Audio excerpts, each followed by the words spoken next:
ابو جال نے جب اعلان کیا نا جو حضور کو شہید کرے گا تو اسے 100 سرخ اونٹ دیے جائیں گے.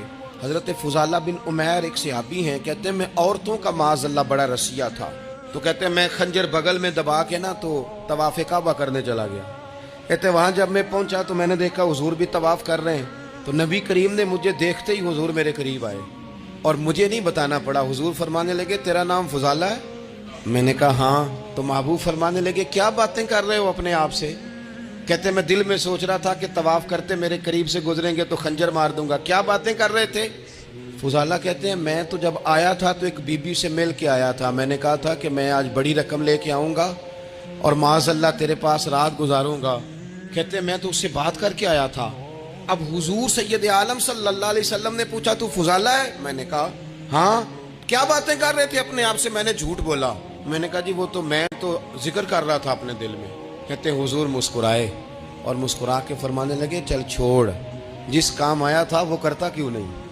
میں جو تیرے سامنے کھڑا ہوں تو کرنا. خیال آیا مسلمان نیک و بد پہچان جاتے ہیں اور آقا آدمی کے دل کی باتیں جان جاتے ہیں. کرنا وہ کام. تو فضالہ کہتے ہیں کہ میں کانپ گیا، میرے ہاتھ سے وہ خنجر گر گیا. حضور نے میرے سینے پہ ہاتھ پھیرا، اس طرح پھیرا کہ زندگی میں اتنا سکون کبھی نہیں ملا.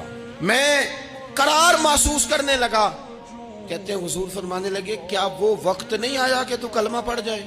کہتے ہیں میں نے فوراً کہا حضور آ گیا ہے وقت، پڑھائیں مجھے کلمہ. کہتے ہیں نبی پاک نے کلمہ پڑھا دیا، میں مسلمان ہوا. میں واپس لوٹا تو وہی عورت بن سنور کر تیار ہو کر گلی میں کھڑی تھی. عادتیں بدل جاتی ہیں. شرط یہ ہے کہ ہم تھوڑی سی کوشش کریں. شرط یہ ہے کہ ہم اپنے آپ کو اللہ رسول کی بارگاہ میں پیش کریں. ہمیں سب سے زیادہ تکلیف میں ہماری اپنی عادات نے ڈالا ہے، ہماری اپنی خواہشات نفس نے ہمیں زیادہ آزمائشوں میں ڈالا.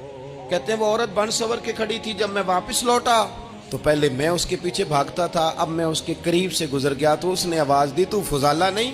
کہتے ہیں میری جھکی ہوئی گردن، میں سر نہیں اٹھاتا.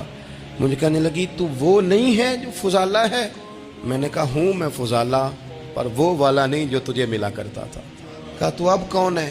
کہنے لگے میرا ٹائٹل بدل گیا ہے، میرا تعارف بدل گیا ہے، اب میں رسول کائنات کا غلام ہو گیا ہوں.